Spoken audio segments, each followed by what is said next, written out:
بسم الله الرحمن الرحيم.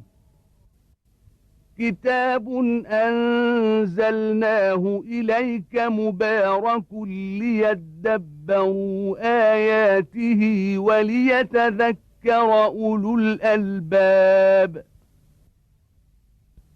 صدق الله العظيم.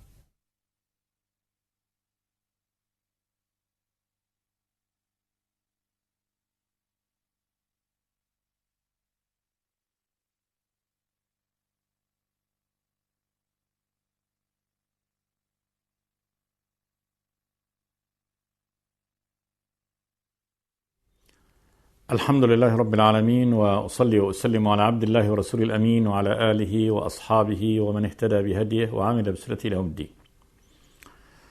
وبعد، فيقول الله تبارك وتعالى: وإذا طلقتم النساء فبلغن أجلهن فأمسكوهن بمعروف أو سرحوهن بمعروف ولا تمسكوهن ضرارا لتعتدوا ومن يفعل ذلك فقد ظلم نفسه ولا تتخذوا آيات الله هزوا واذكروا نعمة الله عليكم وما أنزل عليكم من الكتاب والحكمة يعظكم به واتقوا الله واعلموا أن الله بكل شيء عليم. يأمر سبحانه وتعالى عباده المؤمنين أنهم إذا طلقوا النساء فبلغن أجلهن، الأجل الذي حده الله تبارك وتعالى لوقوع الطلاق وبينونة المرأة من زوجها. والأجل هو انتهاء العدة، والعدة بينا في الحلقة الماضية أنها على 3 أنحاء: 3 قروء، 3 دورات شهرية تبدأ بطهر وتنتهي بطهر، كما قال الله تبارك وتعالى: يا أيها النبي إذا طلقتم النساء فطلقوهن لعدتهن وأحصوا العدة واتقوا الله ربكم. فطلقوهن لعدتهن يعني لبدء عدتهن، يقول ابن عباس لفور عدتهن، وبدء العدة يبدأ من طهر لم يمسها فيه، فيجب أن يوقع الطلاق من هذا الوقت. إذا شرعت المرأة في طهر لا يكون قد مسها فيه، فإذا كان قد مسها في هذا الطهر فهو ظالم وقد أوقع الطلاق في غير وقته. وكذلك إذا أوقع الطلاق في وقت الحيض فإنه لا يجوز أن يوقع الطلاق في هذا الوقت والمرأة حائض. وفي حديث صحيحين حديث ابن عمر أنه طلق امرأته وهي حائض، فذكر ذلك عمر بن الخطاب للنبي صلوات الله والسلام عليه، فقال النبي لعمر: مره فليراجعها ثم ليطلقها طاهرة فتلك العدة التي أمر الله أن تطلق لها النساء. فقول النبي لعمر بن الخطاب رضي الله تعالى عنه ليأمر عبد الله ابنه، قال له: مره، أي مر عبد الله فليراجعها، يراجع زوجته التي طلقها وهي حائض، ثم ليطلقها طاهرة فتلك العدة، يعني هذه العدة التي أمر الله تبارك وتعالى أن تطلق لها النساء، وهي أن تكون من طهر، بداية في طهر لم يمسها فيه، فيكون طهر وحيض، هذا قرء، ثم طهر وحيض، هذا قرء ثاني، ثم طهر وحيض، هذا قرء ثالث، ثم إذا شرعت في الطهر الرابع تكون قد انتهت العدة وبانت، لم تصبح بعد ذلك يعني زوجته. أما في أثناء هذه العدة فهي ما زالت مرتبطة بعقد النكاح، له أن يراجعها يعني في هذا الوقت. هذا أول نوع من أنواع العدة. العدة الثانية وهي الحامل، فإذا أوقع الرجل طلاقه على امرأته وهي حامل فإن أمدها أن تضع الحمل، يصبح هذه فترة الحمل كلها ما زالت مرتبطة بعقد النكاح، وله أن يعيدها في أي وقت قبل الوضع، فإذا وضعت تكون قد بانت منه. أما إذا كانت المرأة ممن لا تحيض، كان تكون صغيرة السن لم تحض بعد، أو كبيرة السن آيسة من المحيض، فهذه عدتها 3 أشهر، لقول الله تبارك وتعالى: واللائي يئسن من المحيض من نسائكم إن ارتبتم فعدتهن 3 أشهر واللائي لم يحض، يعني هذه وهذه عدتهما 3 أشهر. فقول الله تبارك وتعالى: وإذا طلقتم النساء فبلغن أجلهن، بلغت الأجل اللي هو يعني هذه المهلة التي جعلها الله تبارك وتعالى أجل ليعيد الرجل امرأته إلى عصمته. وهنا بلغنا أجلهن يعني قاربنا البلوغ، وإلا فإذا بلغت يعني هذا الأجل وانتهى فإنه ينتهي حق الرجل في إرجاع زوجته إليه. فأمسكوهن بمعروف، له أن يراجع، والإمساك بمعروف أن يقول لها راجعتك فيمسكها بمعروف. وطبعا الإمساك بمعروف لا بد أن يكون بإشهاد، كما قال تبارك وتعالى وأشهدوا ذوي عدل منكم وأقيموا الشهادة لله. يا أيها النبي إذا طلقتم النساء فطلقوهن لعدتهن وأحصوا العدة واتقوا الله ربكم لا تخرجوهن من بيوتهن ولا يخرجن إلا أن يأتين بفاحشة مبينة وتلك حدود الله فلا تعتدوها ومن يتعد حدود الله فقد ظلم نفسه لا تدري لعل الله يحدث بعد ذلك أمر. فإذا بلغن أجلهن فأمسكوهن بمعروف أو فارقوهن بمعروف. ثم قال تبارك وتعالى وأشهدوا ذوي عدل منكم وأقيموا الشهادة لله. فقول الله فأمسكوهن بمعروف، فيكون الإمساك بمعروف بمعنى أنه بدون يعني أنه يريد أن يمسك للخير ولبقاء الزوجية، ولأن هذه فترة التي طلقها فيها يعني أزمة وانتهت، وأنه يريد أن يعيش كزوجين وليس إمساكا للإضرار. أو سرحوهن بمعروف، خلاص اتركها يعني تسرح بالمعروف تنتهي، يكون انتهت العدة فخرجت من عقد الزواج، وكذلك بمعروف دون يعني سب دون تشهير دون حجب لما أعطاها.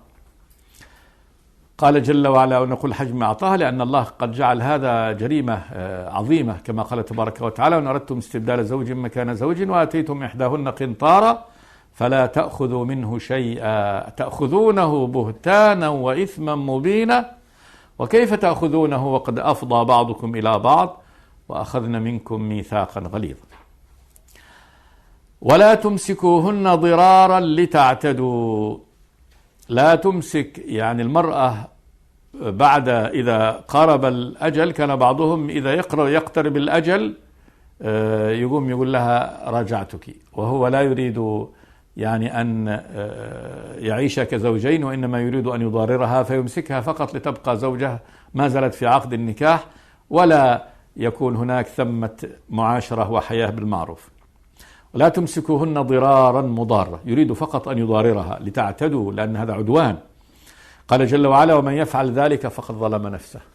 من يفعل ذلك وهو أن يمسك امرأته بقصد الإضرار لا بقصد استمرار الزواج فقد ظلم نفسه على الحقيقة، لأن هذا الظلم وإن وقع على المرأة لكن مغبته وإثمه وجريرته تقع عليك أنت، لأنك أنت ستكون محاسب يعني على هذا أمام الله تبارك وتعالى، فقد ظلم نفسه. قال جل وعلا ولا تتخذوا آيات الله هزوا. لا تتخذوا آيات الله هذه المنزلة إليكم ببيان هذه الأحكام هزوا يعني استهزاء، والذي يستهزئ بهذا الذي لا يطبق هذا ويتلاعب بهذا. فالله جعل الطلاق هذا لحكمة أن يطلق، ثم جعل عدة هذه لحكمة، فترة يرجع فيها الرجل إلى نفسه، ترجع المرأة لنفسها، يقدر كل منهما آثار هذا الطلاق، وتكون فترة مراجعة ويرجع الرجل زوجته إليه. فهذا الأمر الذي جعله الله لهذه الحكم العظيمة يتخذ هزوة، فيتخذ هذه الفترة فقط بقصد الإضرار بالزوجة، وأنه يمد لها في أجل إبقائها معلقة به وليست هي مطلقة مسرحة ولا هي متزوجة بزوج. فهذا اتخذ آيات الله هزوا. ولا تتخذوا آيات الله هزوا تستهزئوا بها وتضعوا هذه الحدود والأحكام في غير مواضعها. واذكروا نعمة الله عليكم وما أنزل عليكم من الكتاب والحكمة. اذكروا استحضروا هذا في الذهن وقدروا نعمة الله عليكم بهذا البيان، فهو الرب الإله خالق السماوات والأرض، ربكم وإلهكم، وينزل لكم هذه الأحكام يفصلها لكم التي فيها خيركم وصلاحكم وفلاحكم، وفيها السلم والأمن وطرق معرفة كل ذي حق حقه، وخاصة في هذا العقد يعني الذي تتشابك فيه الأمور والمصالح تشابك عظيم، والذي تنبني عليه آثار هائلة يعني في الحياة. عقد الزوجية أعظم يعني العقود أثر، والله يبينها لكم ويفصل لكم هذه الأحكام. واذكروا هذه النعمة، واذكروا أن الذي يشرع لكم ويبين لكم هذا البيان هو ربكم خالق السماوات والأرض سبحانه وتعالى الغني عنكم جل وعلا. واذكروا نعمة الله عليكم وما أنزل عليكم من الكتاب والحكمة. اذكروا ما أنزله الله تبارك وتعالى عليكم، هذا تفضله جل وعلا بهذا التشريع الإلهي النازل من السماء من عند الرب جل وعلا. وما أنزل عليكم أي أيها العباد من الكتاب، هذا القرآن والحكمة، يعني هذا العلم الذي يجعلكم تضعون الأمور في نصابها، يعظكم به. هذا الكلام يعظكم الله به، يعظكم الله بهذا الأمر. والوعظ هو هذا الكلام المباشر الذي يبين فيه الرب تبارك وتعالى عاقبة الالتزام بأحكامه وعاقبة التفصي والخروج عن أحكامه، مما يترتب على هذا من الخير في التزام أحكام الرب، وما يترتب على هذا من الشر في ترك أحكام الرب. يعظكم به واتقوا الله، خافوا الله تبارك وتعالى، جعلوا بينكم وبين عقوبته حماية ووقاية، ولا يكون هذا إلا بامتثال أمره جل وعلا. واعلموا أن الله بكل شيء عليم، تهديد ووعيد بتذكير العباد بأن الله تبارك وتعالى عليم بكل شيء من أحوالهم. اعلموا، تيقنوا هذا واستحضروا هذا في قلوبكم أن الله بكل شيء عليم، فلا يخفى عليه شيء من أمر عباده سبحانه وتعالى. فهذه الأمور التي قد يظن بعض الناس أمور زواج وطلاق وكذا ومراوغات في هذا الأمر، يظن أن الله يعني لا يعلم ذلك، والله عليم بكل ذلك، وسيحاسب يعني كل أحد على يعني كل فعل الله. واعلموا أن الله بكل شيء عليم، وبالتالي إذا كان عليما بها فإنه يجازي سبحانه وتعالى على الخير خيرا وعلى الشر شرا. هذا خطاب وإذا طلقتم النساء فبلغن أجلهن خطاب للأزواج المطلقين. ثم خطاب آخر وذلك للأولياء، يقول تبارك وتعالى: وإذا طلقتم النساء فبلغن أجلهن فلا تعضلوهن أن ينكحن أزواجهن إذا تراضوا بينهم بالمعروف، ذلك يوعظ به من كان منكم يؤمن بالله واليوم الآخر، ذلكم أزكى لكم وأطهر، والله يعلم وأنتم لا تعلمون. وإذا طلقتم النساء فبلغن أجلهن، بلغن أجلهن وصلنا الحد الذي به تخرج المرأة عن عقد النكاح وتصبح مالكة لنفسها.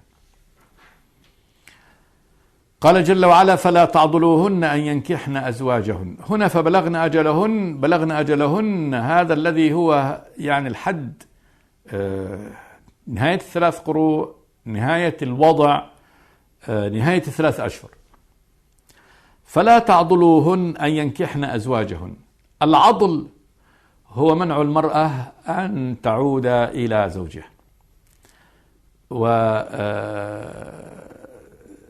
هذا يعني أمر شديد، كما يقال داء عضال. فالعضل هو منع يؤدي إلى إضرار وإلى مشقة. فلا تعضلوهن أن ينكحن أزواجهن، يعني إذا انتهت العدة وأصبحت المرأة مالكة لزوجها وأصبحت مالكة لنفسها، وأصبح الزوج لا سلطان له عليها، السلطان الزوج المطلق أصبح خلاص لا سلطان لها يعني عليه، تستطيع أن تتزوج غيره، ولا يستطيع أن يستردها إذا كان هذا الطلاق رجعي إلا بعقد جديد وبمهر جديد وباتفاق جديد. فقد يتقدم، قد هذا الرجل المطلق الذي طلق ولم يعني يرى في وقت العدة أن يرد زوجته، ولنقل ركب رأسه حتى يعني جاوزت المرأة العدة وانتهت عدتها وأصبحت مالكة لنفسها، ثم إذا به يعني يتحرك الأمر عنده من جديد ويريد أن يرجع زوجته إليه.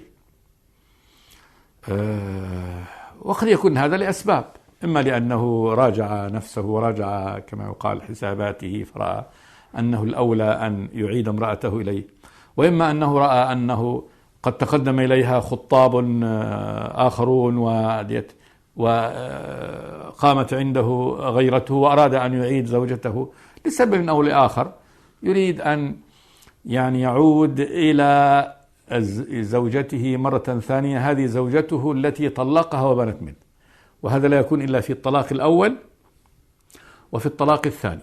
أما في الطلاق الثالث إذا طلقها ثالثا فلا بد أن تنكح زوجا غيره. فهذه إذا تقدم الرجل مرة ثانية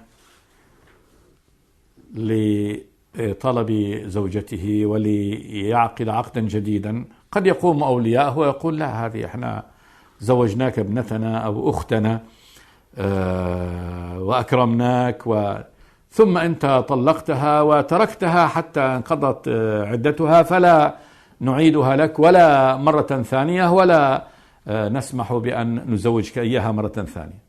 هذا خطاب الله تبارك وتعالى لهؤلاء الأولياء، يقول وإذا طلقتم النساء فبلغن أجلهن فلا تعضلوهن أن ينكحن أزواجهن إذا تراضوا بينهم بالمعروف.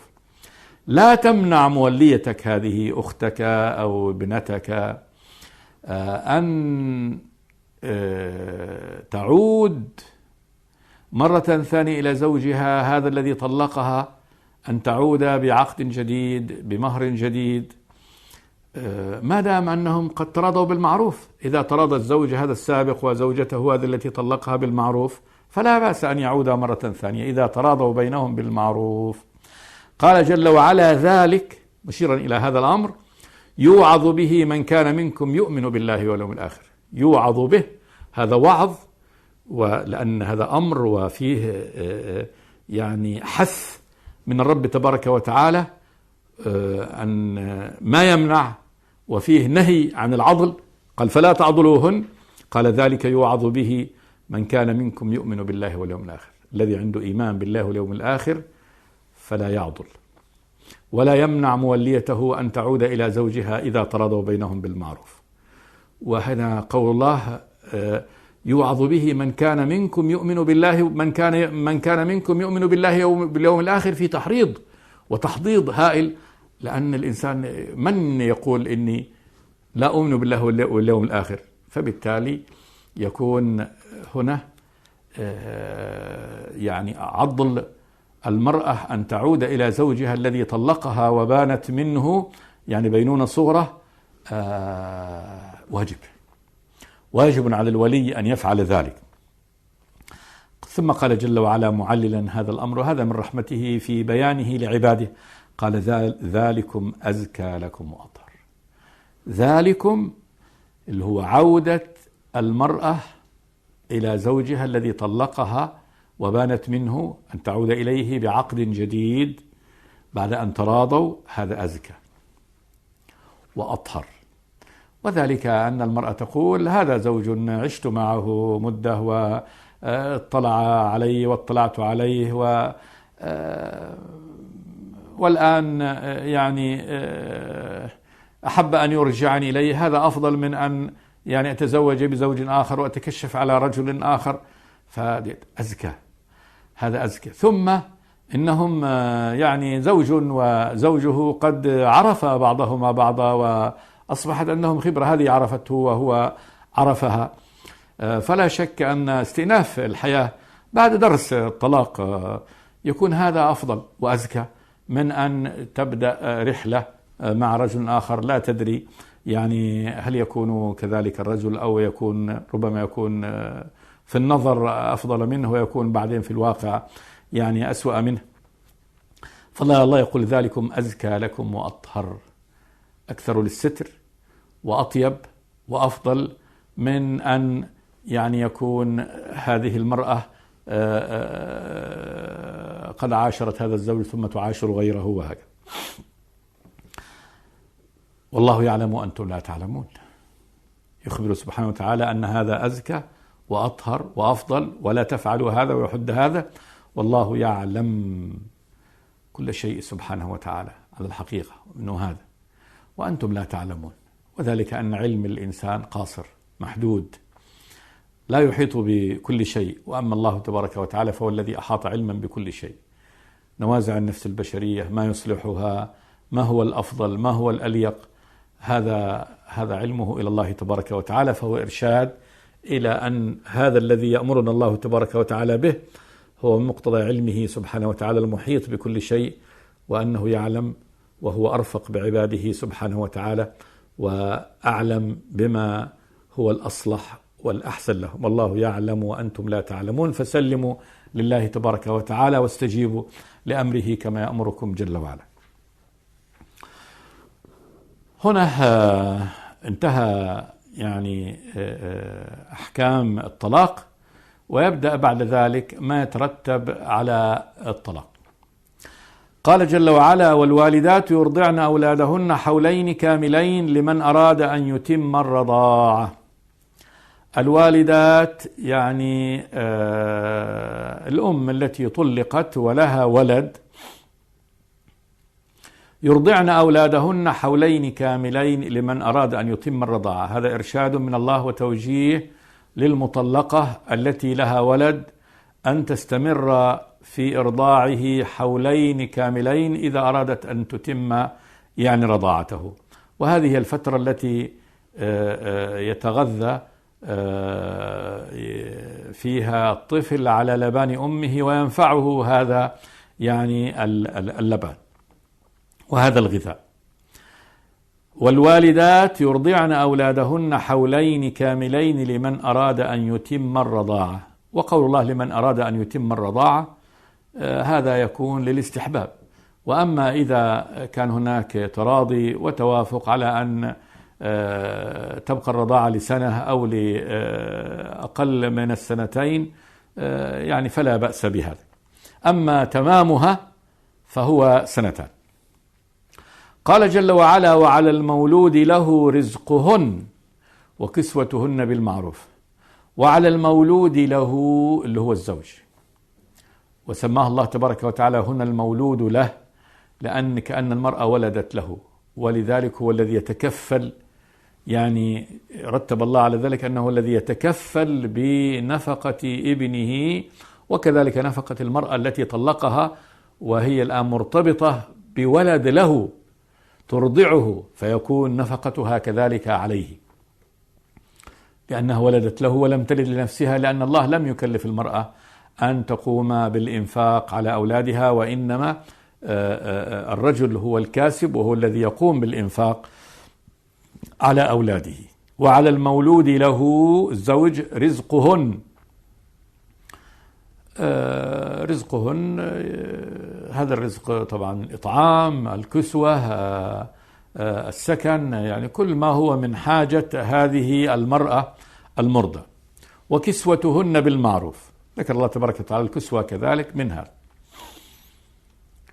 بالمعروف بدون إضرار وبدون تغالي وبدون كذلك تنقص، بل بما هو يعني في قدرة هذا الزوج، وفي عرف الناس أنه في قدرته، فإن كان من أهل اليسار والغنى فلينفق من سعته، وإن كان من أهل يعني الفقر والحاجة فكذلك في سعته، كما قال تبارك وتعالى: لينفق ذو سعة من سعته ومن قدر عليه رزقه فلينفق مما آتاه الله لا يكلف الله نفسا إلا ما آتاها سيجعل الله بعد عسر يسرا.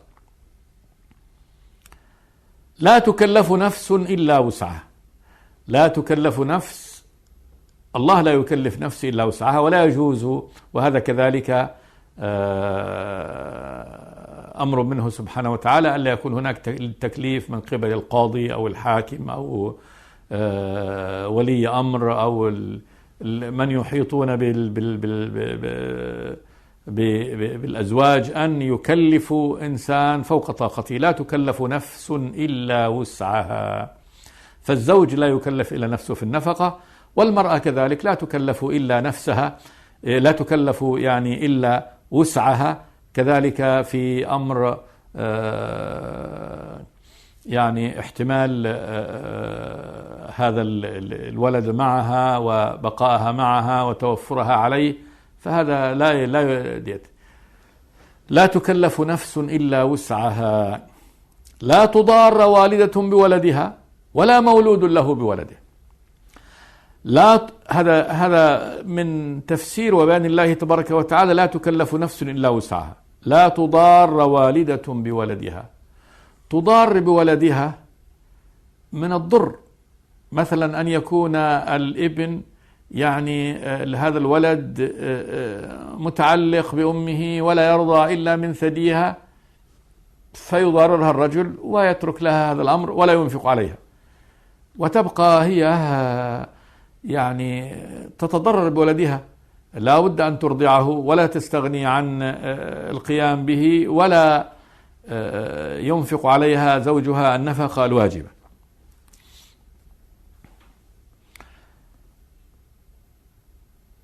وكذلك ربما تريد هذه المرأة أن تتزوج بعد فراقها ولها الحق في ذلك، وقد يعني لا يريد الزوج الآخر أن يبقى ولدها معها، فكذلك هذا يجب على الرجل اللي هو أبو الولد أن يسعى في إيجاد حاضن ونحوها لولده، فلا تضار به. ولا تضار كذلك، لا تضار لأنها لا تضارر أو لا تضارر. لا تضارر كذلك المرأة بولدها. إذا كان الرجل لا يستطيع أن يقوم بهذا فتلقي عليه ابنها على أبيه وتقول له: لا شأن لي به، خذه ربه أنت أبوه فافعل به ما تشاء، فتضارر الزوج بهذا. فينبغي أن تراعي يعني وضع الزوج ووضع الزوجة ووضع هذا الابن، ولا تستخدم الأولاد للمضارة. يستخدم الزوج الولد لمضارة المرأة، أو تستخدم المرأة الولد لتضارر زوجها. لا تضار والدة بولدها، تضارر أو تضارر. ولا مولود له بولده، ولا مولود له كذلك يضارر ويضارر بالولد، بل ينبغي أن يتقي كل منهم الله تبارك وتعالى ويراعوا يعني حق الولد وحق كل واحد منهما في وضع الولد هذا بعد يعني الطلاق. ثم قال جل وعلا: الوارث مثل ذلك. وعلى الوارث مثل ذلك أن يقوم بما يجب أن يقوم به يعني الأب في حال حياته. فإذا مات يعني الأب وله ولد، فإن هذه الأم كذلك لا ينبغي أن تضارر بابنها من يقوم مقام هذا الأب اللي هو الولي الذي سيقوم به بالإنفاق وورث تركة الميت. فكذلك ينبغي أن ينفق على هذه الأم التي مات زوجها النفقة الواجبة، ويصنع معها كما كان يصنع يعني الرجل في حال يعني الطلاق. وعلى الوارث مثل ذلك. ثم قال جل وعلا: فإن أرادا فصالا عن تراض منهما وتشاور فلا جناح عليهما، وإن أردتم أن تسترضعوا أولادكم فلا جناح عليكم إذا سلمتم ما أتيتم بالمعروف واتقوا الله واعلموا أن الله بما تعملون بصير. بقية هذه الآية فيها تفسير وأحكام نرجئه للحلقة الآتية إن شاء الله. أقول قولي هذا وأستغفر الله لي ولكم من كل ذنب، وصلى الله وسلم على عبده ورسوله محمد. بسم الله الرحمن الرحيم كتاب أنزلناه إليك مبارك ليدبروا آياته وليتذكر أولو الألباب صدق الله العظيم.